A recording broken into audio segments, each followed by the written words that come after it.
پی D M متحرک تو ہو تھے، لیکن بلاول بھٹو زرداری صاحب بھی فردن فرد ملاقات کر رہے ہیں. آج مولانا فضل الرحمان صاحب کے ساتھ ملاقات کی، اس کے بعد میڈیا سے بات چیت بھی کی. واضح طور پہ پی ڈی ایم میں کیا واپسی ہو سکتی ہے، امکانات ہیں، کیا ساتھ مل کے چل سکتے ہیں، اس حوالے سے بات نہیں کی ہے. لیکن بہرحال یہ سن گن ہے کہ شاید پیپلز پارٹی جو ہے اس کے بارے میں غور کر سکتی ہے. اور اس کے بارے میں جو سعید غنی صاحب ہیں، پیپلز پارٹی کے سینئر رہنما، صوبائی وزیر، انہوں نے کہا کہ اگر پیپلز پارٹی کے جو انیشل فیصلہ ہے اس سے اگریمنٹ ہو جائے تو واپسی کے امکانات ہو بھی سکتے ہیں. پی ڈی ایم سے ہم الگ ہونا نہیں چاہتے تھے. کچھ جماعتوں نے کوشش کی کہ پیپلز پارٹی پر دباؤ ڈال کر ان کو ریزائن کروا دیں. اگر ہم ریزائن کر دیتے ہیں اور حکومت نہیں جاتی، اس کے بعد اگلا اقدام کیا ہوگا؟ تو کوئی اطمینان بخش جواب نہیں تھا. پیپلز پارٹی پی ڈی ایم سے الگ ہو گئی، لیکن جو جماعتیں استعفیٰ دینے کی بات کر رہی تھیں آج تک انہوں نے استعفیٰ نہیں دیا. جو جماعتیں لانگ مارچ کرنے کی بات کر رہی تھیں انہوں نے آج تک لانگ مارچ نہیں کیا. کر وہ وہی رہے ہیں جو پیپلز پارٹی کہہ رہی تھی. تو اگر آج پاکستان پیپلز پارٹی کی دیے گئے مشوروں پر پی ڈی ایم کی جماعتیں متفق ہیں تو اچھی بات ہے، پیپلز پارٹی شاید اس میں آ جائے گی. ہماری کوئی ضد نہیں ہے. اور ایسی رائے پی ایم ایل این کے اندر سے بھی ہے کچھ لوگوں کی. خواجہ آصف صاحب نے بڑا کلیئرلی کہا انٹرویو میں کہ آنا چاہیے اے این پی کو بھی اور پیپلز پارٹی کو واپس. پیپلز پارٹی باہر نکل گئی، اے این پی باہر نکل گئی، تسی رہ گئے. میرا خیال ہے کہ ان کو واپس لانا چاہیے ایسے گولز کے ساتھ جو دونوں کے لیے ایکسیپٹیبل ہوں. ان کی جو کنسیڈریشنز ہیں یا جو بھی ان کی مجبوریاں ہیں جو پہلے ہم بات کرتے ہیں، اگر کوئی ڈیسیژن کیتی ہے تو اس کا مارجن رکھیں. اس کے لیے مارجن رکھ لیں. مجھے کہ میں عصمت یار ولی کے پاس کل چلا جاتا ہوں، مجھے کہ میں آصف زرداری کے پاس چلا جاتا ہوں. I have no problems with that. لیکن دروازے تو نہ بند کریں. یہ غیر سیاسی ایٹیچیوڈ ہے. کیا پیپلز پارٹی کی واپسی ہو سکتی ہے پی ڈی ایم میں یا نہیں؟ شاہد خاقان عباسی صاحب سابق وزیر اعظم اور سیکرٹری جنرل ہے پی ڈی ایم کے، ان سے پوچھتے ہیں. بہت شکریہ.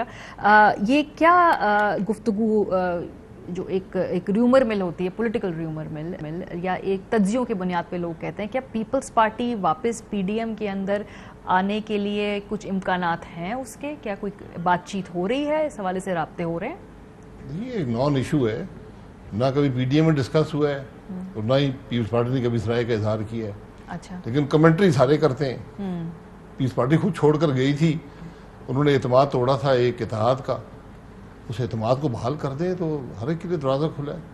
مولانا فضل الرحمان صاحب سے جو آج ملاقات ہوئی وہ پی ڈی ایم کے سربراہ ہیں. شاید اس ویک میں بھی لوگ جو ہیں اس پہ کامنٹری کر رہے ہیں کہ شاید وہاں پہ گنجائش پیدا ہو واپسی کے لیے، کیونکہ اب بہت سارے ایشوز کے اوپر آپ کی اسٹریٹجی سیم ہے، اس لیے بھی شاید پوچھا جاتا ہے کہ پی ڈی ایم میں بھی واپسی ہو جائے گی. نہیں، بات اسٹریٹجی کی نہیں تھی، بات ایک سوچ کی تھی.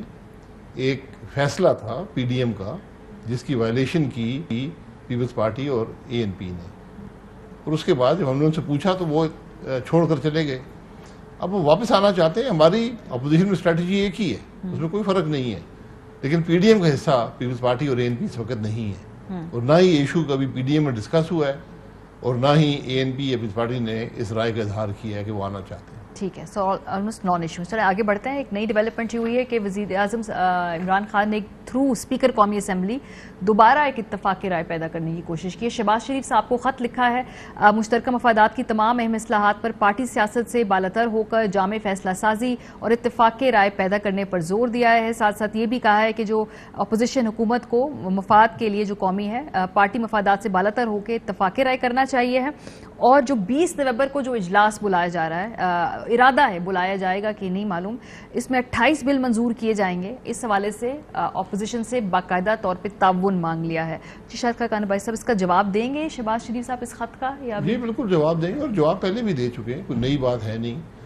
ایک کمیٹی بنائی تھی اسپیکر صاحب نے اگست میں کہ جو اجلت میں 21 بل پاس کیے تھے قومی اسمبلی نے بغیر اس پر ڈیبیٹ کیے، بغیر پروسیجر فالو کیے، ان کو وہ کنسیڈر کرے اور اپنی رائے سینٹ میں بھیج. یہ سارے بل سینٹ پہنچ چکے تھے، ان کو بھیج دے.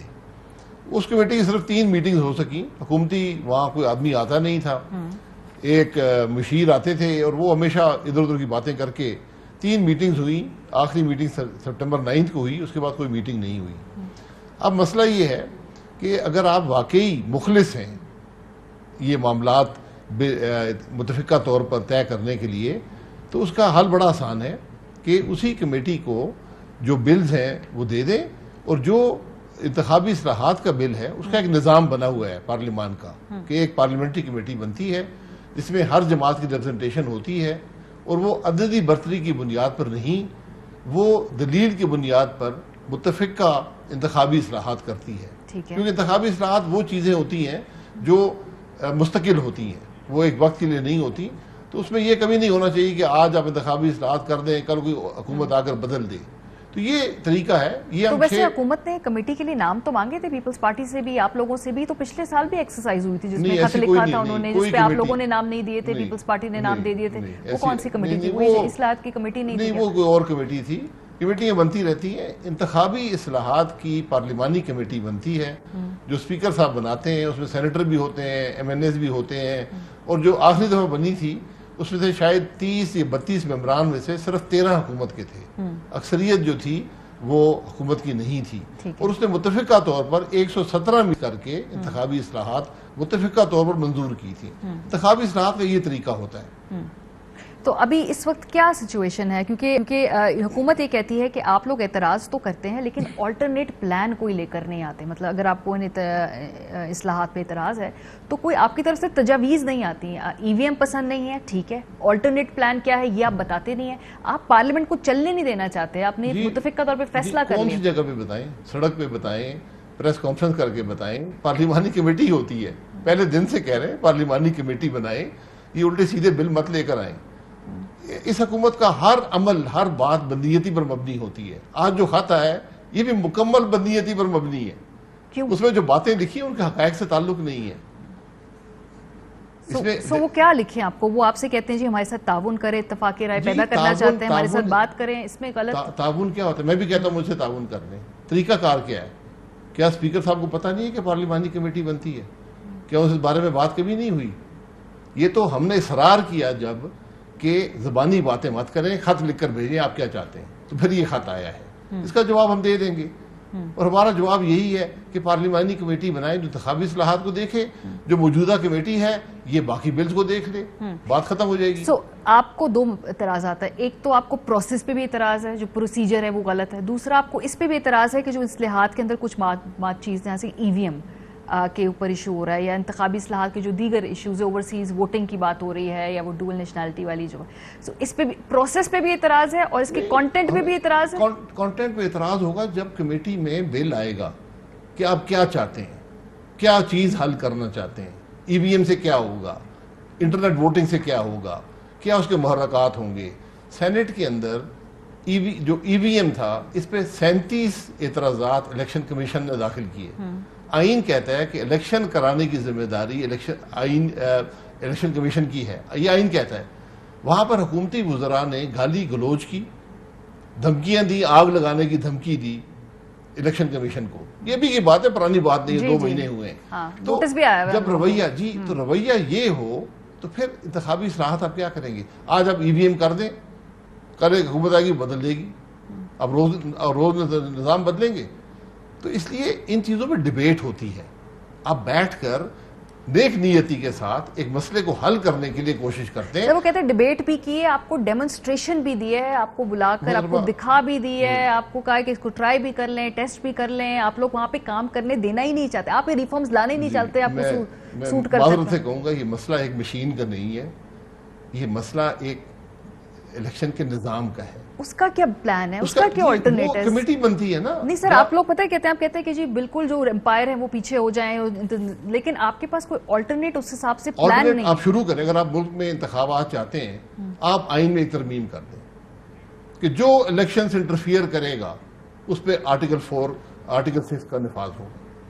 یہ واضح کر دیں. تو وہ تو پہلے بھی آئین کو توڑنے والوں میں آرٹیکل 6 کا نفاذ ہے، وہ امپلیمنٹیشن کی بات آ رہی ہے. امپلیمنٹیشن ہو جائے گی جب آپ یہ واضح کریں گے نا. آج ہم الیکشن کو مذاق سمجھ دیا ہے. یہی حکومت ہے جو آج بات کر رہی ہے کہ انتخابی اصلاحات کی باتیں کر رہی ہیں، ای وی ایم کی باتیں کر رہی ہیں. اسی نے ڈسکا کے الیکشن چوری کیا، منصوبہ بندی ہوئی، آج تک پاکستان میں نہیں ہوا. اس کو مسترد کرتے ہیں. میں نے پوچھا تھا، انہوں نے کہا جی کہ یہ ہمارے خود تحفظات ہیں، ہمارے ورجن نہیں سنا، ان کو الیکشن کمیشن سے مسئلہ ہے. مسترد وہ کر نہیں سکتے. ایک آئینی ادارہ کہہ رہا ہے کہ دوسرا آئینی ادارہ یعنی حکومت نے الیکشن کے لیے باقاعدہ منصوبہ بندی کی. افسران ملوث ہوئے، پولیس ملوث ہوئی، ٹیچرز کو بلایا گیا، پریزائڈنگ افسر بلائے گئے اور چوری کا پورا نظام طے کیا گیا. اس کو چیلنج کر رہے ہیں نا، پوچھا میں نے ان سے. چیلنج بات کی بات ہے نا. الیکشن کمیشن تو کہہ دیا نا اب اس پہ کاروائی، اس پہ اگر ہمارے ملک میں کوئی انصاف کا نظام ہو، عدلیہ اگر واقعی مسائل کو حل کرنا چاہے تو اعلیٰ عدلیہ آج ہر روز ایک نئے معاملے کا نوٹس لیتی ہے. ان کو نوٹس لینا چاہیے کہ بھئی یہ کیا ہو رہا ہے ملک کے اندر. دونوں کو بلائیں، الیکشن کمیشن کو بلائیں، حکومت کو بلائیں. آپ یہ کیا کر رہے ہیں؟ تو سر بیسیکلی آپ یہ کہہ رہے ہیں کہ جو اور ادارے، پھر آپ کہتے ہیں کہ انکروچمنٹ ہوتی ہے اختیارات کی، پارلیمنٹ کا معاملہ ہے، سیاستدانوں بیٹھ کے سالو کرنا ہے، تو آپ کہہ رہے ہیں پھر اور ادارے آ کر جو اس معاملے کو سالو کریں. کیا صلاحیت نہیں ہے پھر اس مطلب ہے چوری ہو رہے ہیں، چوری انتخابی اصلاحات نہیں روکیں گے. سر تو آپ لوگوں نے صلاحیت ہونی چاہیے نا اس پولیٹیکل کلاس میں کہ یہ کرائسس خود اس پہ بات کر سکے، بجائے اس کے کہ آپ اور اداروں کو دعوت دیں. یہ پولیٹیکل کلاس نہیں ہے، یہ چوری شدہ الیکشن کے نتیجے میں حکومت آئی ہوئی ہے جو ہر کام میں بدنیتی ہی دکھاتی ہے. آپ نے اگر نظام بدلنا ہے تو پارلیمانی کمیٹی آج سے 2 سال پہلے بناتے، اپنی اصلاحات دے کر آتے. میں بھی اصلاحات دے کر آؤں گا. آپ گفتگو کریں، اصلاحات کر لیں ملک کے اندر، کوئی بات نہیں ہے. ہونی چاہیے، اصلاحات ہونی چاہیے، لیکن اصلاح جو ہے الیکشن کی وہ صرف ای وی ایم نہیں ہے. ای وی ایم تو ایک ایکسیپٹڈ ناکام نظام ہے دنیا میں، صرف 6 ممالک میں رہ گیا ہے، وہ بھی جان چھڑا لیں. چلے کوئکلی 2-3 آخری سوال. یہ جو آپ لوگوں کا لانگ مارچ ہے، یہ اس کی آپ نے جو تفصیلات ہیں وہ فائنلائز کر لی ہیں؟ کیونکہ تو اب چھوٹے مارچ کر رہے ہیں، ریلیاں نکال رہے ہیں، پھر آپ نے اسلام آباد آنا ہے دسمبر کے اندر، رائٹ؟ ابھی اس کو فائنلائز کر لیا ہے؟ یہ فائنلائز ہوگا. پہلے 4 صوبائی دارالحکومتوں میں مرکزی قیادت ہے، جہاں کل کراچی سے شروع ہوگا. اس کے بعد لانگ مارچ کا دیکھ لیں گے. لانگ مارچ کے مقصد کے حصول کے لیے ہوتا ہے. اور جو آج آپ دیکھ لیں کہ سینسٹیو پرائس انڈیکس 17.8% کے تناسب سے بڑھ رہا ہے ملک کے اندر. یہ آج تک پاکستان میں نہیں ہوا. جو فوڈ انفلیشن ہے وہ 20% کراس کر گئی ہے. یہ ظلم جو ہے اس کا کوئی ایک جواب آپ آ رہے ہیں. وہ جو دنیا میں مہنگائی ہو گئی ہے، بھائی دنیا میں ایس پی آئی جو ہے وہ 17.8% بڑھا ہے کسی ملک میں. یہ انڈیا آپ کے ساتھ ہے، بنگلہ دیش ہے، افغانستان میں نہیں بڑھا. یہاں پر جو وزیر کھڑا تھا ان کو ایک نئی رٹ سکھا دی ہے ان کے لیڈر نے کہ بس دنیا میں مہنگائی ہو رہی ہے. دنیا میں جو جن ملکوں کی بات وہ کر رہے ہیں وہاں کھانے کا خرچہ عام آدمی کا 6 سے 10% سے کم ہے. 6 سے، ہمارے یہاں 50%. آپ نے خود اعتراف کر لیا کہ اس ملک کے جو 12 کروڑ عوام ہیں ان کو آپ پیسے دینا چاہتے ہیں 900 روپے مہینے کے حساب سے. سبسڈیز کم کرنے کی بجائے آپ اور زیادہ بڑھا رہے ہیں. سبسڈیز کم نہیں، آپ نے اعتراف کیا ہے کہ 12 کروڑ لوگ کم از کم اس ملک کی آج نیڈی ہیں کہ حکومت ان کو 900 روپیہ دے اور اپنے گھر کا نظام چلا سکیں. یہ حکومت کہہ رہی ہے، میں نہیں کہہ رہا ہوں. سو یہ لانگ مارچ ہی ہوگا یا اس سے آگے بھی کوئی دھرنے والی یہ مہنگائی کے خلاف لانگ مارچ ہے. یہ عوام کے جو معاملات ہیں، جو تکالیف ہیں، ان کے بارے میں بات کرنے کے لیے، ان کے وجوہات بیان کرنے کے لیے. اور سب باتیں جو ہیں وہ جا کر جڑتی ہیں ای وی ایم سے. جو ملک کا نظام الیکشن چوری ہوا تھا 2018 کا، جو آر ٹی ایس کے ذریعے، جو اس نظام میں ایک الیکٹرانک ایلیمنٹ تھا، ساری چوری وہیں پر ہوئی. تو آج آپ سارے نظام کو الیکٹرانک کر کے اس ملک کو تباہ کرنا چاہتے ہیں. سر لیکن پھر بھی آلٹرنیٹ آپ لوگوں کے پاس کوئی نہیں. آپ کہتے ہیں ای وی ایم مت لے کر آئیں، آپ سے بھی کہتے ہیں آئین میں ترمیم کر دیں، لیکن امپلیمنٹیشن سٹیج پہ بھی مجھے لگتا ہے کوئی آپ کے پاس اعتراض ہے. آلٹرنیٹ موجود ہے، آپ کا نظام بنا ہوا ہے. آپ کیوں اس نظام میں کیا خرابی ہے؟ کوئی خرابی نہیں ہے. بالکل خرابی نہیں ہے. خرابی بار بار نظام مینوپولیٹ ہو جاتا ہے، استعمال ہو جاتا ہے، وہ کوئی خرابی نہیں ہے. یہ زیادہ مینوپولیٹ ہوگا، اسی کو بہتر کریں نا. آپ جب بھی نیا نظام لاتے ہیں اس کو ٹیسٹ کیا جاتا ہے. وہ آپ ایک دم اس کو امپلیمنٹ نہیں کر سکتے. آپ کا نظام بالکل ٹھیک نظام ہے، لیکن خرابی کیا ہے؟ نہ قانون اس کو سپورٹ کرتا ہے، نہ عدالتیں سپورٹ کرتی ہیں. بھئی فارم 45 ہے، قانون کہتا ہے کہ فارم 45 ریٹرننگ افسر نے جاری کرنا ہے ہر پولنگ ایجنٹ کو. یہاں پر نہیں ہوتا. یہاں پر پولنگ سٹیشن کے اندر جہاں ووٹیں ہوتی ہیں وہاں پر پولیس اور رینجرز کے افسران کھڑے ہوتے ہیں. ان کا کیا کام ہے؟ کس نے آنے دیا؟ کوئی پوچھنے والا نہیں ہے. تو یہ جب یہ تماشے لگیں گے، اب آر ٹی ایس جو ہے یہ سٹینڈ الون سسٹم ہے. آپ اس مشین کو وہاں سے اٹھا کے گاڑی میں رکھ کر لے جائیں گے ڈاؤن لوڈ کرنے کے لیے. میں آپ پہ اعتماد تو کرتا نہیں ہوں. یہاں کم از کم میں بعد میں کاغذ تو گن سکتا ہوں، وہاں تو کہیں جو مشین نے بس یہی رزلٹ نکالا ہے، آپ کی چھٹی ہو گئی ہے، خدا حافظ. صحیح. چلیں بہت شکریہ. شاہد خاقان بھائی صاحب ہمارے ساتھ تھے. وہ یہ کہہ رہے ہیں کہ حکومت نے خط تو لکھا ہے لیکن اس میں بددیانتی اور بدنیتی دکھائی دیتی ہے. موڈ نہیں ہے حکومت کا کسی کنسنسس کے ساتھ اصلاحات کرنے کا. یہ پی ایم ایل این سمجھتی ہے.